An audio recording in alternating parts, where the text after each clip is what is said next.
Halo, Assalamualaikum warahmatullahi wabarakatuh.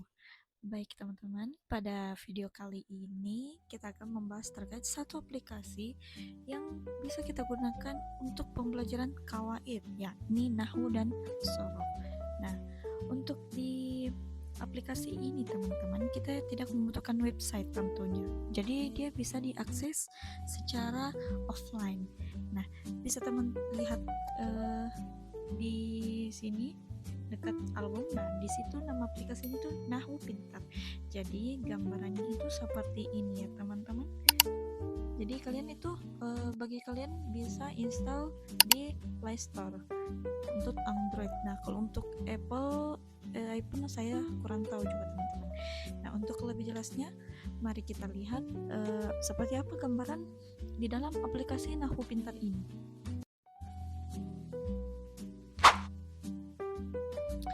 Untuk tampilan logonya seperti ini ya teman-teman. Untuk aplikasinya itu kita bisa akses di platform Play Store.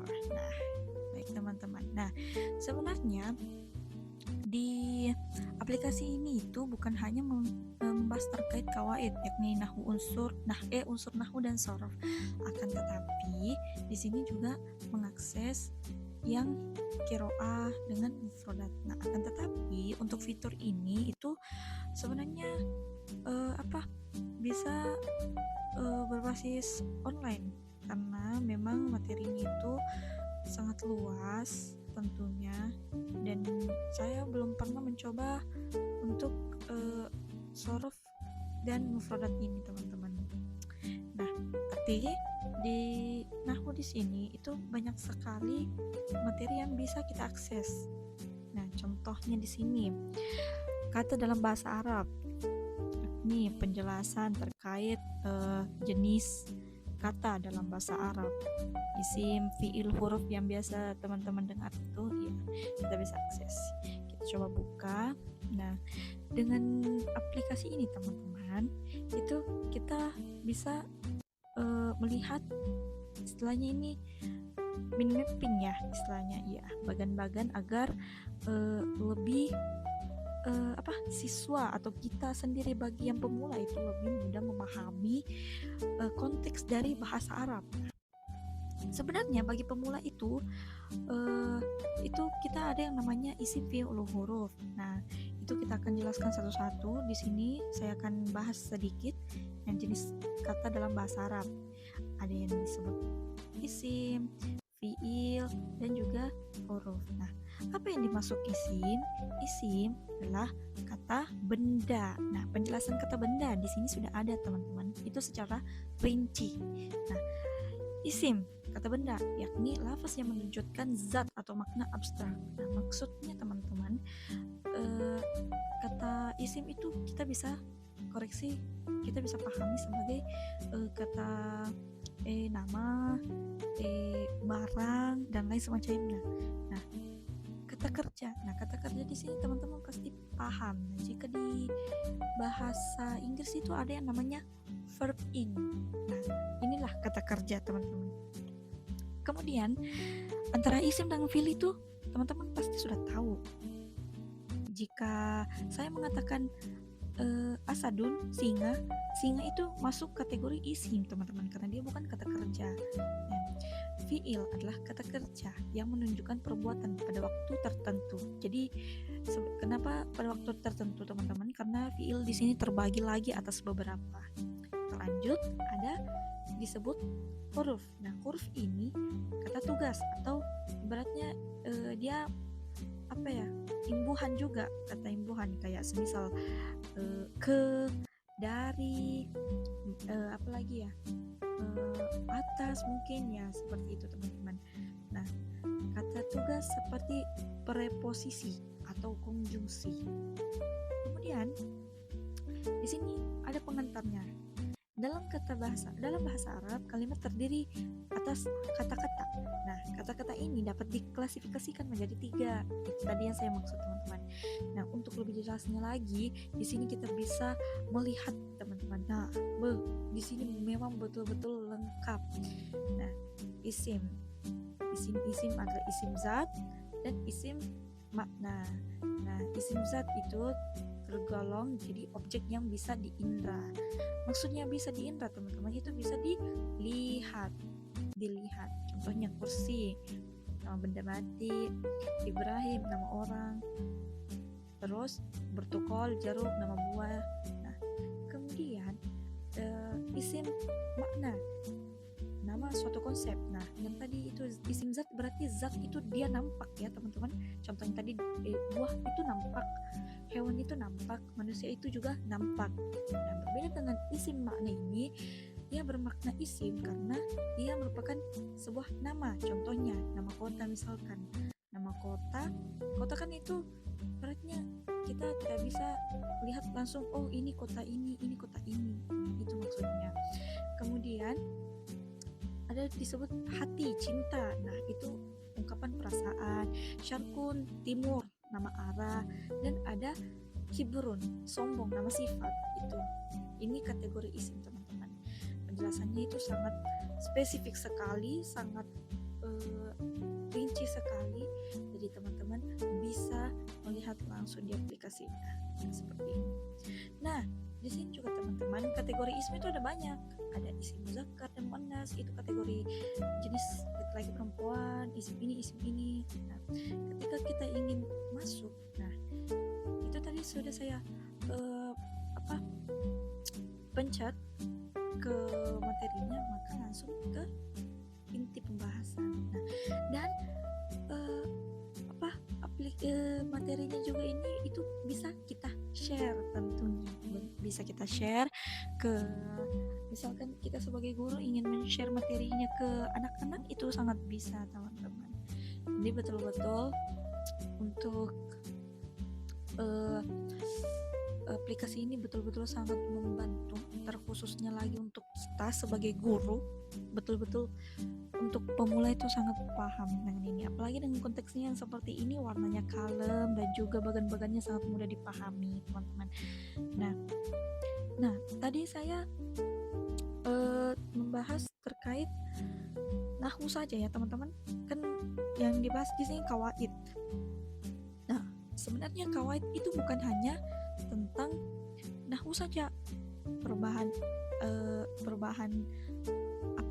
akhir kata, i'rabnya. Nah, kita juga membahas terkait shorof. Nah, jika di shorof teman-teman, kita bisa melihat kata kerja. Nah, tadi kita sudah membahas terkait isim, yang dimana isim adalah kata benda. Dan jika teman-teman ingin lebih tahu apa itu isim, teman-teman betul-betul belum paham terkait isim, teman-teman bisa langsung lihat kembali aplikasinya, dan saya jamin insya Allah teman-teman pasti paham terkait pembawaan materi di aplikasi ini.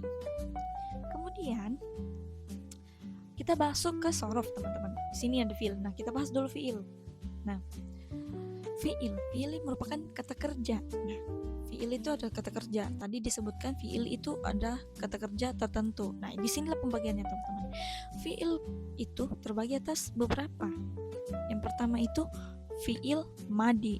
Nah, fiil madi adalah kata kerja lampau atau kata kerja yang sudah kita lakukan. Contohnya,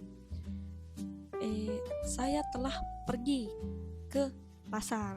Berarti kan telah, berarti kalian itu ibaratnya kalian berada di rumah.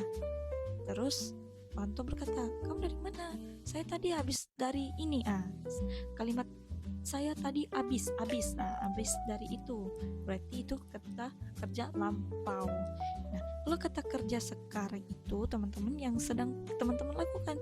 Contohnya, teman kalian berkata, kamu lagi apa? Aku lagi nulis, aku lagi belajar. Nah, itu kata kerja sekarang. Itu disebut fiil mudhari. Nah, tadi fiil itu ada beberapa. Ada fiil madi, kata kerja lampau, fiil mudhari, kata kerja sekarang. Teman-teman bisa lihat, saya tidak bisa menjelaskan terlalu panjang ya teman-teman. Teman-teman bisa lihat bagaimana bentuknya. Zahaba, ini ikut wazan fa'ala, yazhabu, yaf'ilu. Kalau fi'il mudhari dia tambahan, ada huruf tambahan di depannya. Nah, kemudian ini teman-teman. Sebenarnya tadi bisa saja kita langsung masuk ke sorofnya, tapi kayaknya itu butuh waktu untuk mengaksesnya. Jadi kita perlu di sini saja kita lihat pola. Nah, sorof itu teman-teman adalah wazan. Wazan itu apa? Wazan itu adalah pola. Jadi ketika kalian mengikuti pola, maka harus menyesuaikan. Contohnya, fa'ala. Nah, fa'ala ini teman-teman dari kata asbaha, itu sobaha. Jika hurufnya itu 3, kayak gitu. Dan fa'ala, asbaha. Fa'ala panjang, asbaha. Fa'alu, waw, baru alif, ashabu, asbahu, gitu. Fa'alat, asbahat. Nah, itu yang dimaksud pola teman-teman. Jadi ketika teman-teman ingin memperdalam terkait wazan lagi, teman-teman bisa lihat di sini. Tuh. Nah, ada lagi. Ini tadi fi'il madi ya teman-teman, fi'il madi, kata kerja lampau. Nah, sekarang itu fi'il mudhari. Nah, dari fi'il mudhari, contohnya yaf'alu, yarji'u. Nah, kenapa yarji'u di sini yaf'alu? Nah, itu ada perbedaan makna teman-teman kalau kita tetap mengikutian. Jadi jika teman-teman ingin memperdalam boleh saja. Yang fokusnya itu di huruf akhirnya ya teman-teman, perubahan polanya. Contohnya yaf'alani berarti ani, yaf'aluna waw nun, taf'alu tarji'u, gitu. Oke, teman-teman. Nah, terkait aplikasi ini menurut saya itu betul-betul membantu, sangat-sangat membantu. Nah, yang teman-teman dari awal sebenarnya belum paham bahasa Arab, teman-teman bisa mengakses aplikasi ini. Dan aplikasi ini bukan hanya untuk pemula teman-teman. Ini bisa digunakan untuk teman-teman yang memang sudah pernah belajar bahasa Arab, akan tetapi masih lupa-lupa materinya. Contohnya yang sering kita lupa itu kayak mabni, i'rab mungkin. Di sini teman-teman bisa lihat i'rab. I'rabnya di sini fi'lun, fa'il. Yang di sini yakdobu, fir'aunu. Yakdobu itu apa? Fi'il. Fir'aun fa'il. Jadi ini adalah jumlah fi'liyah. Seperti itulah teman-teman ya. Jika kalian ingin tahu lebih banyak, mending akses saja aplikasinya. Dan alhamdulillah ini tidak berbayar, ini gratis. Tidak perlu diakses menggunakan jaringan internet. Jadi untuk teman-teman, semoga aplikasi ini bermanfaat tentunya. Jangan lupa di-download sebagai pegangan sewaktu-waktu mana untuk belajar atau sebagai media ajar kalian tentunya. Jadi mungkin cukup sekian review aplikasi dari saya. Saya akhiri dengan ucapan Allahumma muwaffiq ila sabilir rasyad. Wassalamualaikum warahmatullahi wabarakatuh.